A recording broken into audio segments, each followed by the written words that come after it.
Hello friends, welcomes to Kanaka சமையல். இன்றைக்கி நம்ம சூப்பரான டேஸ்டான மட்டன் கிரேவி எப்படி செய்யலாங்கிறது தான் பார்க்க போகிறோம். நீங்கள் ஒரு பேச்சுலர் லைஃப்பில் இருந்தாலும் சரி, புதுசாக சமைக்க ஆரம்பிச்சிருந்தாலும் சரி, இந்த ரெசிபியை நீங்கள் ஈஸியாக பண்ணலாம். வாங்க வீடியோக்குள்ளே போகலாம்.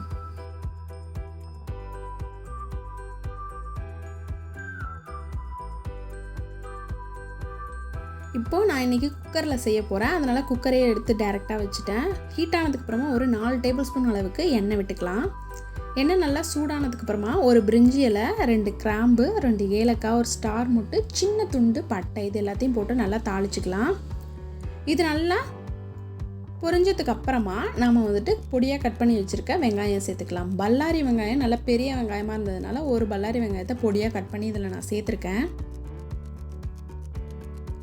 இந்த வெங்காயம் நல்லா உங்களுக்கு அந்த பச்சை ஃப்ளேவர் போகிற அளவுக்கு நல்லா வதக்கிக்கணும். அப்போ தான் நல்ல டேஸ்ட்டாக இருக்கும். எந்த அளவுக்கு வதக்குறோமோ அந்த அளவுக்கு டேஸ்ட்டாக இருக்கும்.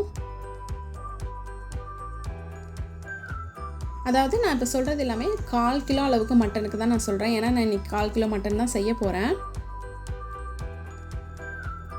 நல்லா வதங்கிடுச்சு இல்லையா? இதுக்கப்புறம் நம்ம 2 டேபிள் ஸ்பூன் அளவுக்கு இஞ்சி பூண்டு பேஸ்ட்டு சேர்த்துக்கலாம். இதையும் சேர்த்து நல்லா வதக்கிக்கணும். அதோட பச்சை ஸ்மெல் ஃபுல்லாக போகணும். அந்த அளவுக்கு நல்லா வதக்கிக்கோங்க. அப்போ தான் என்றைக்குமே டேஸ்ட்டாக இருக்கும். பச்சை ஸ்மெல்லோடு நம்ம எது செஞ்சாலுமே அது டேஸ்ட்டாகவே வராது. இப்போ இது நல்லா வதங்கினதுக்கப்புறமா ஒரு கைப்பிடி அளவுக்கு புதினா இலைகளையும் கொத்தமல்லி இலைகளையும் சேர்த்து எடுத்துருக்கேன். அதையும் நல்லா போட்டு வதக்கிக்கலாம். அந்த ஃப்ளேவர் நல்லா தெரியும். அது வதங்கினோடனே அந்த புதினாவோட வாசமே சூப்பராக இருக்கும். இப்போ இதெல்லாம் வதங்கினதுக்கப்புறமா 2 தக்காளி, நல்ல பழமான தக்காளியாக பொடி பொடியாக கட் பண்ணி இதில் சேர்த்தாச்சு. இதை நல்லா வதக்கிக்கலாம்.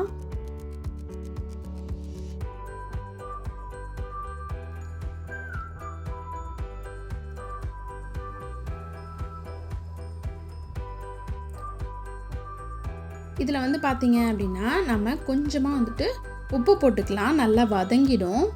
நான் கல் உப்பு தான் சேர்த்துருக்கேன். இப்போதைக்கு ஒரு 1.5 டேபிள் ஸ்பூன் அளவுக்கு கல் உப்பு சேர்த்துருக்கேன், சின்ன ஸ்பூனால். பத்தலைன்னா நம்ம கடைசியாக சேர்த்துக்கலாம். இப்போ இது வதங்கிறதுக்காக நான் கொஞ்சமாக சேர்த்துருக்கேன். இப்போது தக்காளியும் பார்த்தீங்க அப்படின்னா நல்லா வதங்கிடுச்சு. இப்போது நாம் மிளகாய்த்தூள் சேர்த்துக்கலாம். நான் குழம்பு மிளகாய்த்தூள் தான் சேர்த்துருக்கேன். ஒரு 3.5 டேபிள் ஸ்பூன் அளவுக்கு குழம்பு மிளகாய்த்தூள் சேர்த்துருக்கேன். இது காரம் கம்மியாக தான் இருக்கும். நம்ம வீட்டில் சாம்பார்லாம் வைக்கிறதுக்கு போடுவோம் இல்லையா, அந்த குழம்பு மிளகாய்த்தூள் அது காரம் கம்மியாக தான் இருக்கும் எங்கள் வீட்டில். அதனால் நான் 3.5 டேபிள் ஸ்பூன் சேர்த்துருக்கேன். அதை நல்லா மிக்ஸ் பண்ணிக்கலாம். ஒரு பச்சை மிளகாவும் போட்டிருக்கேன். அது ஃப்ளேவர் நல்லாயிருக்கும் அப்படிங்கிறதுக்காக.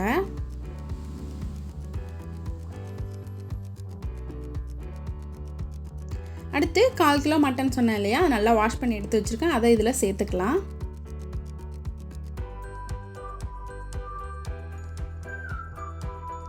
மட்டனை சேர்த்ததுக்கப்புறமா நல்லா ஃபுல்லாக எல்லாத்தையும் சேர்த்து மிக்ஸ் பண்ணி நல்லா கிளறி விட்டுக்கலாம்.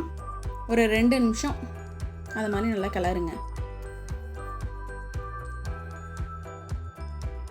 இதை கிளறிட்டு நம்ம தண்ணி சேர்க்க போகிறோம். தண்ணி பார்த்திங்க அப்படின்னா அதிகமாக சேர்க்கவே கூடாது. ஏன்னா மட்டனில் எப்பயுமே நல்லா குக் ஆனதுக்கப்புறமே நிறைய தண்ணி விடும். நம்மளும் அதிகமாக தண்ணி ஊற்றிட்டோம் அப்படின்னா கிரேவி ரொம்ப சூப்பு மாதிரி ரொம்ப ரசம் மாதிரி ஆகிடும். அதனால் தண்ணி கம்மியாக ஊற்றணும். இதுக்கு நான் இப்போ ஒரு கிளாஸ், அதாவது சின்ன கிளாஸால் ஒரு கிளாஸில் 1.5 கிளாஸ் அளவுக்கு தான் தண்ணி ஊற்றுவேன். தண்ணியை நீங்கள் இப்படி ஊற்றுறீங்க அப்படின்னா ஊற்றுனதுக்கப்புறமே பார்த்தா அது கிளறி விட்டு பாருங்கள். கிளறி விட்டு பார்த்தீங்க அப்படின்னா உங்களுக்கு தெரியும் தண்ணி அதிகமாக இருக்கா இல்லையான்னு. இப்போ தண்ணி கலர்னதும் உள்ளே போயிட்டு பாருங்கள். இன்னும் கொஞ்சமாக தண்ணி ஊற்றிக்கலாம். லைட்டாக மிதக்கிற மாதிரி இருக்கும். மட்டன் உங்களுக்கு மேலே தான் தெரியும். அந்த அளவுக்கு தண்ணி ஊற்றினீங்கன்னா தான் கிரேவி ரெடியாகி வரும்போது உங்களுக்கு கரெக்டான பதத்துக்கு வரும். இல்லைன்னா ரொம்ப தண்ணியாக போயிடும். இப்போ நான் வச்சுருக்கேன் பார்த்தீங்களா, இந்த அளவுக்கு தண்ணி ஊற்றினா போதும். உப்பு பத்தலை, அதனால் நான் திரும்ப ஒரு 1/2 டேபிள் ஸ்பூன் அளவுக்கு உப்பு சேர்த்துருக்கேன். 1 டேபிள் ஸ்பூன் அளவுக்கு தனி மிளகாய்த்தூள் சேர்த்துருக்கேன். இப்போ இதெல்லாத்தையும் சேர்த்து நல்லா மிக்ஸ் பண்ணி விட்டுட்டு மூடி போட்டு விசில் போட வேண்டியதான். விசில் பார்த்தீங்க அப்படின்னா மட்டனுக்கு நான் ஒரு 10 விசில் விட்டுருக்கேன். அப்போ தான் மட்டன் நல்லா வேகும். அப்படிங்கிறதுனால எல்லாத்தையும் மிக்ஸ் பண்ணிவிட்டு மூடிடுங்க.